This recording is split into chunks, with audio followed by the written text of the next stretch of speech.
Bienvenue dans cette émission Parole de vie.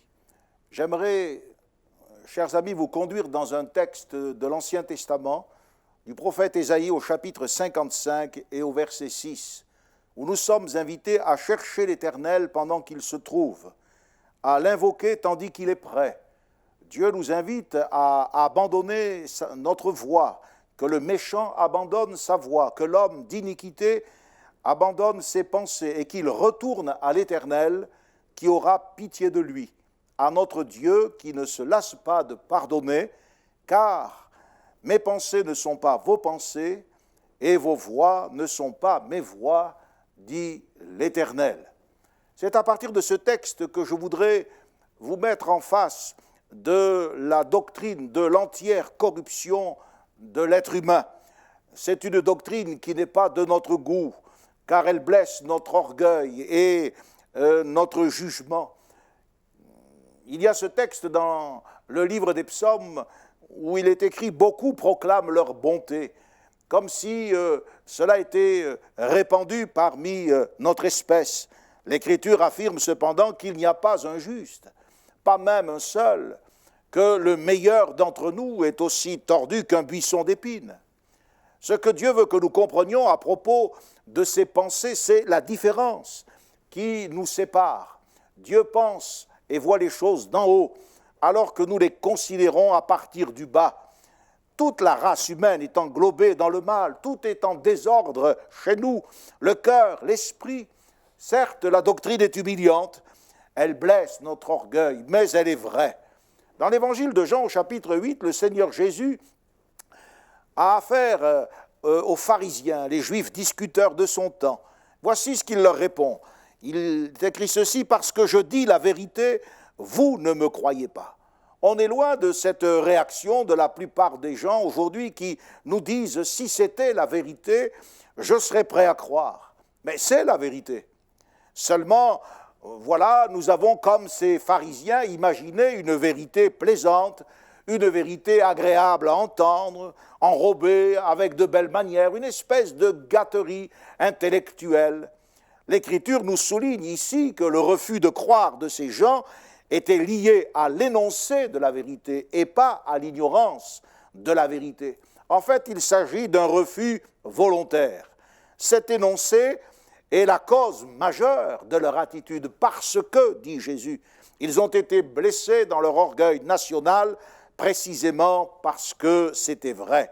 Celui qui peut, et seulement lui, qui peut se prononcer à notre sujet, c'est Dieu, parce qu'il connaît notre cœur. Nous ne pouvons pas être équitablement juges et partis. Dieu dit une chose et nous en disons une autre. L'une des deux est dans l'erreur. Vous devez choisir. C'est Dieu ou vous. Examinons les textes de l'Écriture. Soyons capables de rentrer en nous-mêmes.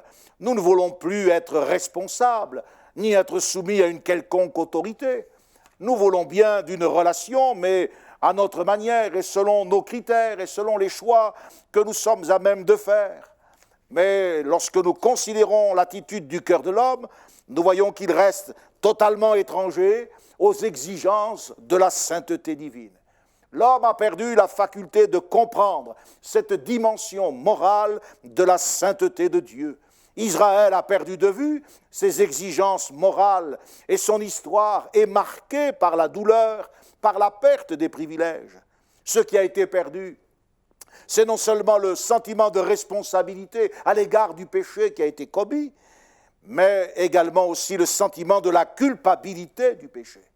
Lorsque vous entendez aujourd'hui des gens vous affirmer que plus rien ne les choque, alors vous vous rendez compte que le péché est partout, il est présent dans nos institutions, il est comme un gaz anesthésiant qui fait que nous ne réagissons plus à rien.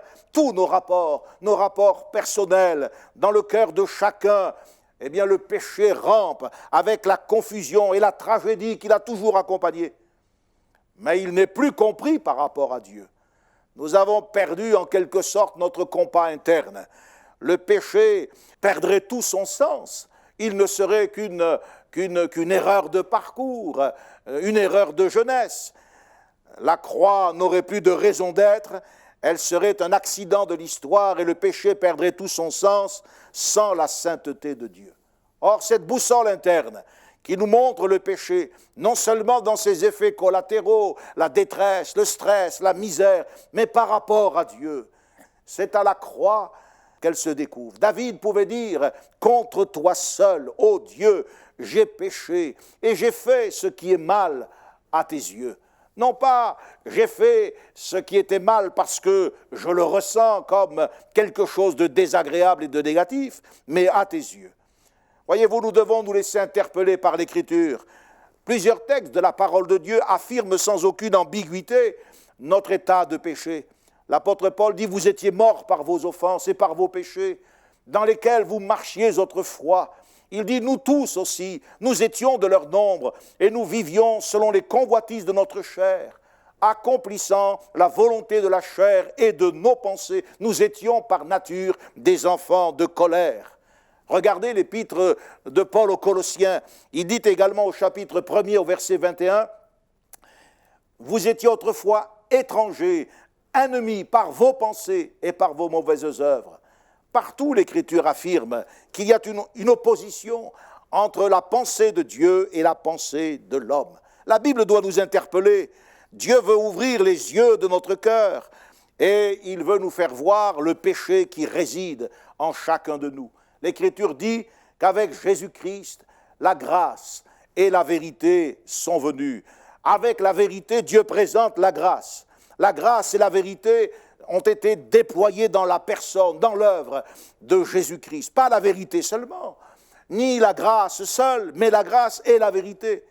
Pas la grâce, parce que tous pourraient croire ce qui les arrangerait, mais la vérité avec la grâce, la vérité qui dénonce le mensonge, qui sépare le vrai du faux.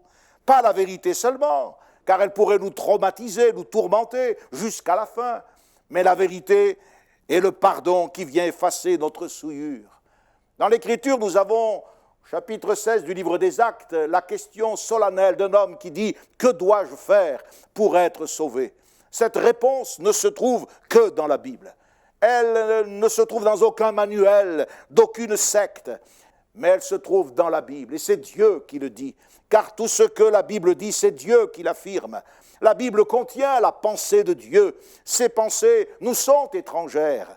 Dieu, nous dit l'Écriture, à propos de cette femme du chapitre 16 du livre des Actes, Dieu lui a ouvert le cœur pour qu'elle s'attache à ce que disait l'apôtre Paul, pour qu'elle soit attentive. Ça n'était pas, voyez-vous, quelque chose d'inné. Les gens disent, mais la foi est innée. C'est faux. Ce qui est inné, c'est le péché. Et la foi doit naître dans notre cœur à partir du moment où nous décidons d'accepter la parole de Dieu. Mais la foi, ne vous y méprenez pas, la foi, ce n'est pas de la crédulité, ce n'est pas de la croyance. La foi s'attache à ce que Dieu dit. Dans le livre des Proverbes, chapitre 3, il est dit que ton cœur garde mes commandements, lis-les à ton cou, écris-les sur la table de ton cœur. Il ne s'agit pas de les porter comme on porterait une médaille ou une amulette, mais comme un ornement, une parure qui nous distingue, qui nous différencie et qui nous mène à l'obéissance telle que Dieu le désire. Vous savez, les gens peuvent trouver le message de la Bible intolérant, mais laissez-moi vous dire, seule la vérité détient le pouvoir d'être intolérante. Pourquoi ? Justement à cause de sa nature, la nature même de ce qui est vrai. La vérité ne peut pas supporter d'être tolérante, car tolérer pour elle serait abaisser son niveau de vérité. Elle est avant tout un absolu. Elle ne peut pas être quelque chose et en même temps son contraire pour donner raison à tout le monde. Ce qui est vrai condamne tout le reste. Tout ce qui prétend être vrai est dénoncé par ce qui est vrai. Les imitations, les fraudes ne peuvent subsister en présence de ce qui est vrai. C'est pour cela que la parole de Dieu nous invite à prêcher le message de la vérité. Vous savez, la vie des gens dépend des perspectives que nous, prédicateurs, nous leur donnons. C'est ce qu'enseigne la Bible. Elle dit que faute de vision, le peuple périt. Aujourd'hui, le déclin moral est une évidence dans notre société. Il crée un vide spirituel abyssal. il y a une désorientation morale totale. Le rôle et la position de l'Église et des prédicateurs de l'Évangile dans ces moments cruciaux de l'histoire, c'est de prêcher la vérité et de montrer l'orientation qui permet aux pécheurs d'être sauvés. L'apôtre Paul dira que personne ne connaît les pensées de l'homme, si ce n'est l'esprit qui est en l'homme. Et il ajoute, de même, personne ne connaît les pensées de Dieu, sinon l'esprit de Dieu. Un esprit orgueilleux pourra très bien lire l'Écriture pendant 100 ans et ne rien y comprendre.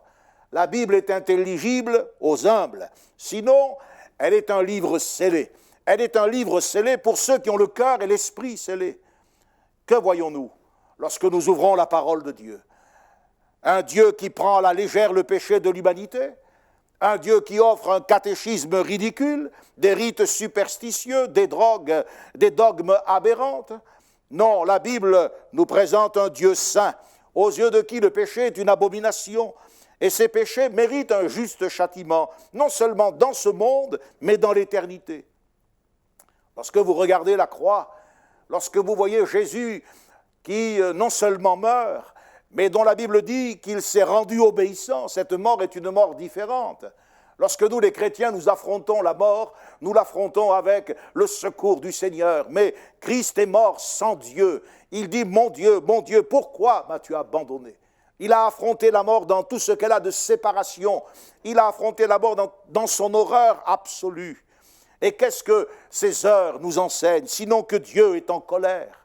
Vous savez, lorsque Dieu s'est révélé à Moïse sur le mont du Sinaï, l'Écriture nous dit qu'il avait avec lui les tables de l'alliance. Dieu venait pour faire alliance. Et cependant, l'Écriture nous dit que Moïse était choqué, il était tout tremblant et saisi de frayeur. La terre tremblait. Dieu venait pourtant pour faire alliance. Mais lorsque Jésus a rencontré Dieu face à face, lui qui était devenu péché à notre place, alors il ne l'a pas rencontré comme Moïse. L'Écriture nous dit dans le livre du prophète Zacharie, « Épée, lève-toi sur mon pasteur et sur l'homme qui est mon compagnon. » Jésus a vu Dieu venir à lui avec l'épée du châtiment, l'épée du jugement. Et c'est ainsi que l'épée a été levée sur le berger, le bon berger, qui était disposé à donner sa vie pour ses brebis. Jésus a fait face à la mort pour chacun de nous, mais il n'a pas fait face à la mort comme nous, en comptant sur le secours de Dieu, sur sa présence rassurante. Il a fait face à la mort seul. La Bible, c'est le livre du ciel. C'est le livre du ciel destiné aux hommes de la terre pour nous faire connaître la vérité sur Dieu, pour nous faire connaître le chemin du ciel. Il est normal qu'il y ait un conflit entre notre raisonnement et son message. Il est normal que nos arguments, nos explications, nos sophismes se heurtent à la parole de Dieu. Ce caractère apparemment sévère et terrible de la loi divine n'a pas été, comme on l'entend, trop souvent encore atténué par la grâce. Non, il a été pleinement satisfait par la mort de Jésus à la croix. Le châtiment recommandé par la loi est tombé sur Jésus. Le péché a été dévoilé après avoir été dénoncé au travers des commandements mosaïques. Dieu a dénoncé le péché. Il a montré ce qu'il y avait en lui d'excessivement mauvais dans la chair, dans la personne de Jésus-Christ. Excessivement pécheur, démesurément pécheur, ce sont les expressions que l'apôtre Paul emploie. Il parle d'une amplification du péché. Que les pécheurs trouvent trop sévère la loi divine n'est pas étonnant, pas plus étonnant que les criminels qui s'insurgent contre la justice qui les a condamnés. Allez dans les prisons et vous verrez qu'elle est pleine d'innocents incompris. Notre longue habitude du péché nous a amenés à le déconsidérer et à vivre une expérience dans laquelle nous nous plaignons et nous nous appauvrissons au lieu de reconnaître la vérité, de l'assumer et de venir à celui qui peut nous libérer.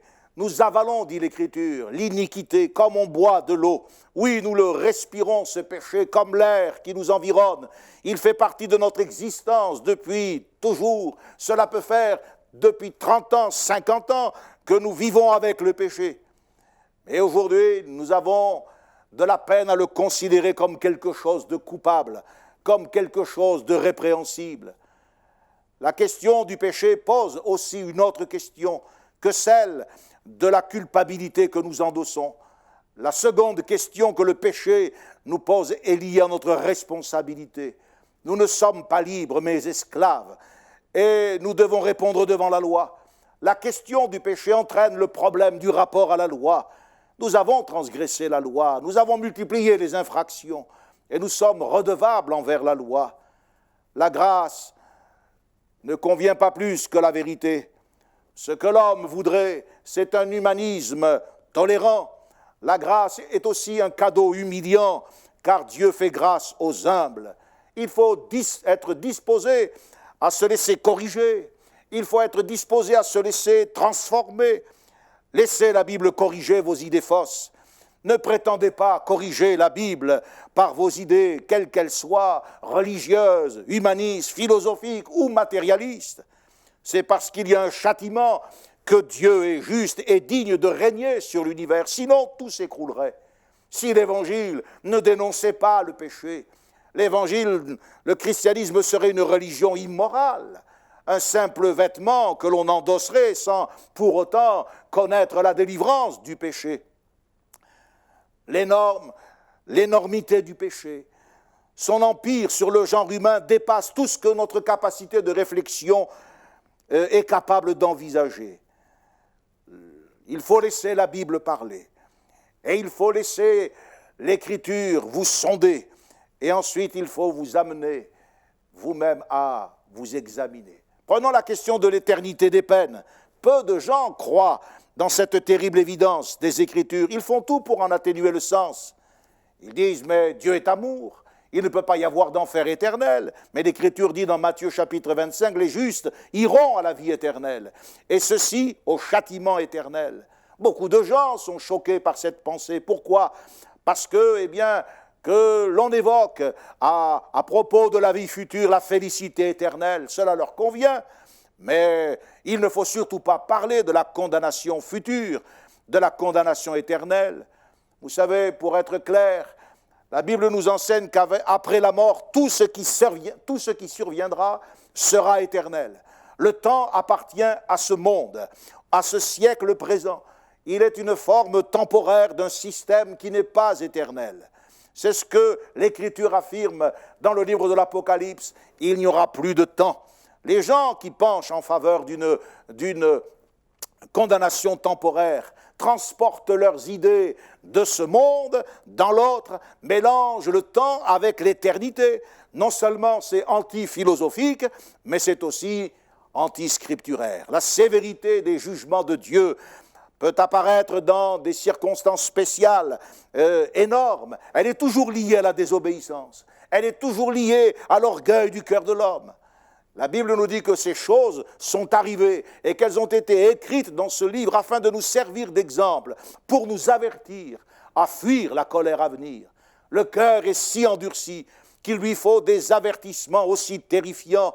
C'est ainsi que la Bible parle de la destruction par le feu de Sodome et de Gomorrhe, de l'armée de Pharaon tout entière noyée dans la mer Rouge, de Corée et toute sa clique qui ont été engloutis par la terre, et de plusieurs milliers qui ont été, plusieurs millions, tout un ancien monde qui a été emporté par le déluge. Les hommes ne sont pas simplement ignorants, ils ne sont pas simplement négligents, on pourrait les excuser, mais ils sont hélas endurcis, révoltés, et c'est ce qui les rend inexcusables. Alors, je termine avec ce retour à ce texte.